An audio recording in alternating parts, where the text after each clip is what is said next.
Hi guys, I'm Max, and this is Max's Motor Minute.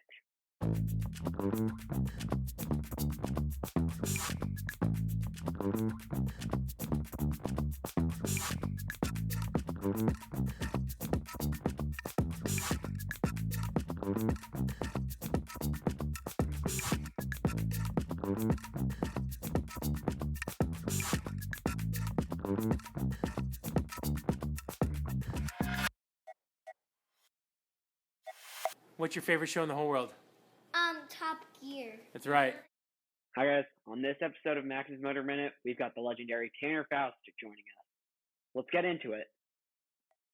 Hey Tanner, from your experience, is driving front, rear, or four-wheel drive more enjoyable, and why?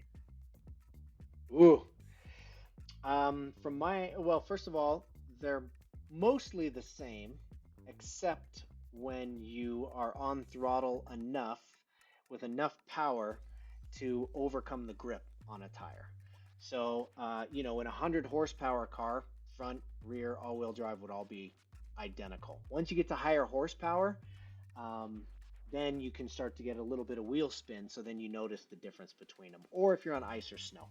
I would say rear wheel drive over front, and depending on the car, I would say all-wheel drive over rear. If it's gravel or something like that, I love all-wheel drive. I love how hard you can send it in. If it's tarmac or high grip situation, especially a car with some downforce, then I would still stick with rear wheel drive. Hope that answers the question, Max. Wow, it's good. A good question, Max. Let me ask: what would front wheel drive be best for? Like nothing. Front wheel drive used to be good for getting out of snow because the weight of the engine was over the tires. That's not really the case anymore. That's really kind of old school. Front wheel drive is the best if you want to do reverse donuts. But, of course. Let's be real. If you think about it, you're asking the front tires to basically do most of the braking when you hit the brakes. You're asking the front tires to initiate the steering because they're connected to the steering wheel. And then if you're also asking them to power out of the corner, the front tires are just overloaded and the rears are just dragging along for the ride. So I'm not a big fan of performance front wheel drive. Oh, that's good. All right, Max, what do you got for us? What's next? Hey Tanner, out of all of the off-road racing you have done, what was your favorite car to drive and why? Out of all the off-road, I'm going to count Rallycross as off-road, and it was the Rallycross Beetle. Oh, yeah, I remember that. Yeah. Yeah, that car was so wickedly fast. I mean, 0 to 60 in 2 seconds and over a foot of suspension travel, and pulled good grip on tarmac and still could land 180-foot jumps like a Baja truck. It was an amazing car. But one of the reasons why I really loved it, it was built by the manufacturer. So it was built by Volkswagen Motorsport. And that makes it a works car, and a manufacturer built and supported car is different. There are added zeros behind the numbers in their development process. They're spending millions instead of thousands to come up with ideas and parts. And you sit in the driver's seat and you see how well thought out everything is, and you see not just ergonomics of it, but how reliable everything is and how strong everything is, and it puts more pressure on you, the driver, because the car's not going to break. So now you need it's there. To make now sure it's up you to don't you. Break. Yeah. And I love that experience of working on such a high level. Do they take that tech and put it into their consumer cars? A lot of the tech did come from. I mean, Volkswagen is notorious for using the same windshield from a 911 for 30 years into its cars, or the same differential seal in a Volkswagen bus as it has in a Porsche 911. They're notorious for sharing tech. We used a 2-liter turbo, which they are pushing currently 2-liter turbos in addition to their EVs. They developed their own spark plugs because the cylinder pressures were so high. They developed their own oil, blended their own oil for that engine. We ran 50 pounds of boost in that car, and made 600 horsepower. The engine was good for 1,000 horsepower without the restrictor on it, and that's 500 horsepower per liter. Oh. And so by pushing the limits that far, I think you learn a lot of lessons that can apply to the road car, and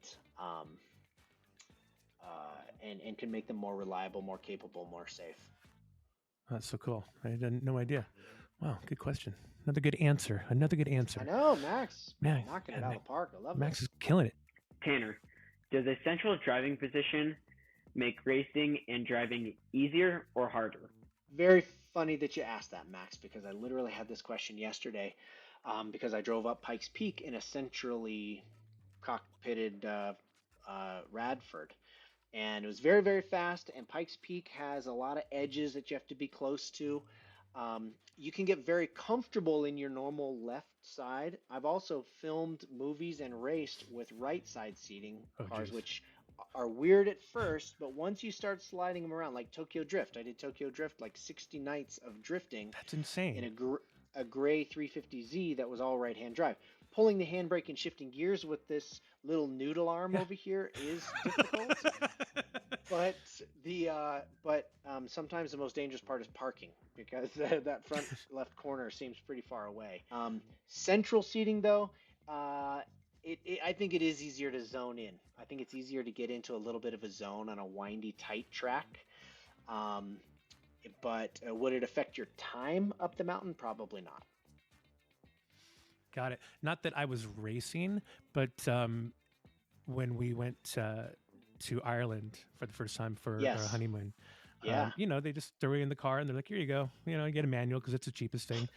And I'm looking around, I'm like, gosh, there's no track or anything to like practice. I mean, I'm okay driver, but shit, that left hand, man, I'm not used to shifting and doing stuff. Yeah, you're over here like first grinding, trying to find a gear. Yeah. You get on the M8 and you practice a little bit. Then when you go through that first McDonald's drive-through, you're gonna kind of shit in your pants because you're like, can't see it there. Scraping wheels, yeah. Yeah, or the car parks, they're narrow, so you're turning the wrong way. So totally, that's fun. Pretty good. That's a good question. What else you got, Max? What got you hooked on cars, motor racing, and stunt driving? And between motor racing and stunt driving, which one is your favorite? Two good questions. What got me hooked on cars? I don't know if I know that. You know what? My dad had a 912, and I've told this story, and it's true. It turns out it's a story that I told that's true. Not made up. My dad had a 912E, and it's a 1976 car, one of the slowest cars the Porsche ever made, probably. But it's a car that I currently own.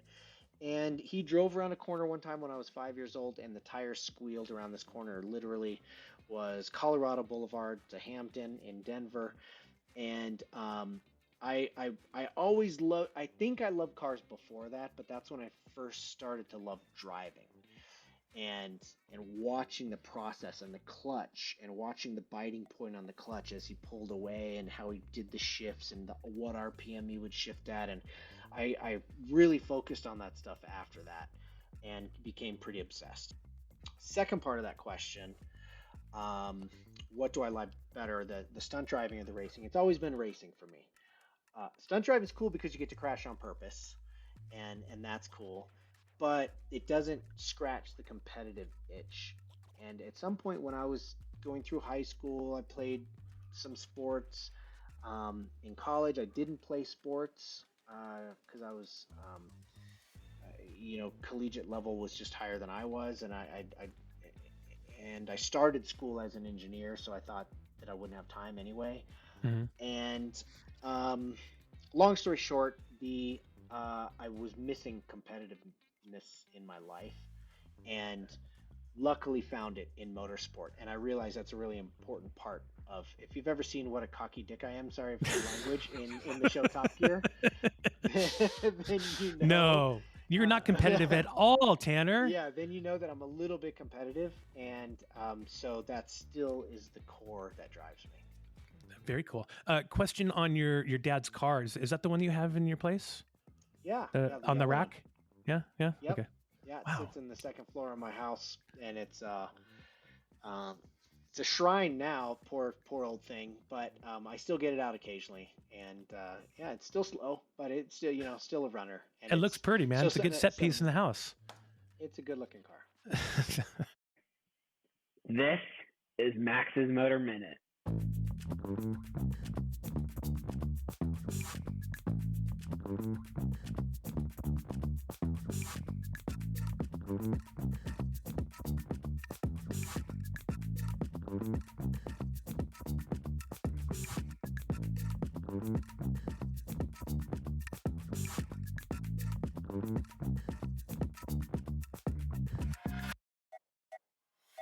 Tanner, which do you prefer?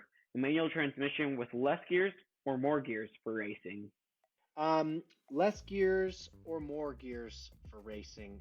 It depends on the profile of the motor, torque, and tech.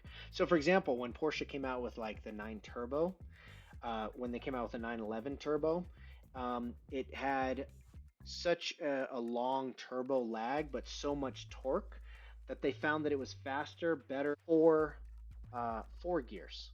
Even though people had 5 gears coming out in cars, they have 5 speeds all over the place. Typically, you'd want more gears so that you can stay in a narrow power band easier. But if you have a broad power band, there's no need to carry around those extra gears. So just more gears to shift to, right? Just gears to carry.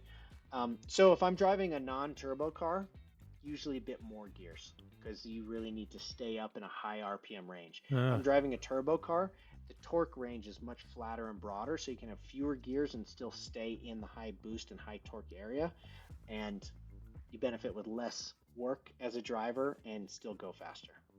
Did any of your cars you had higher gears then for your racing? No, just or isn't it short more?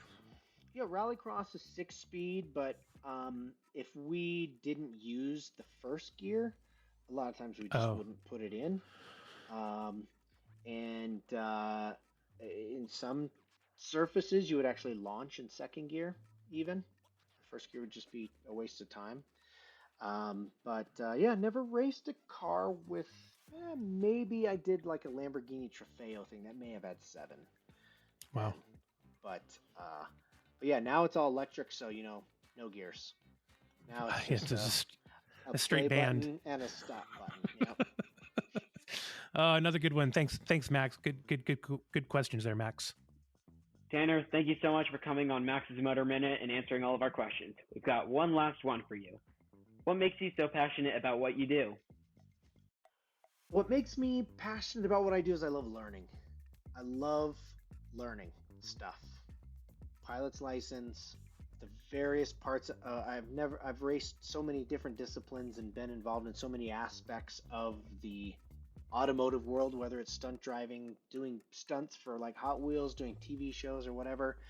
I always come in as the beginner, and the goal is to not be the beginner for long. And I love the process of getting better at stuff and learning. So that's what keeps me driven, is wanting to learn, not wanting to lose, and wanting to win. Hey guys, thanks for watching the first episode of Max's Motor Minute. Stay tuned for more in the near future on the Go For Donny YouTube channel. Thank you, Max. My pleasure.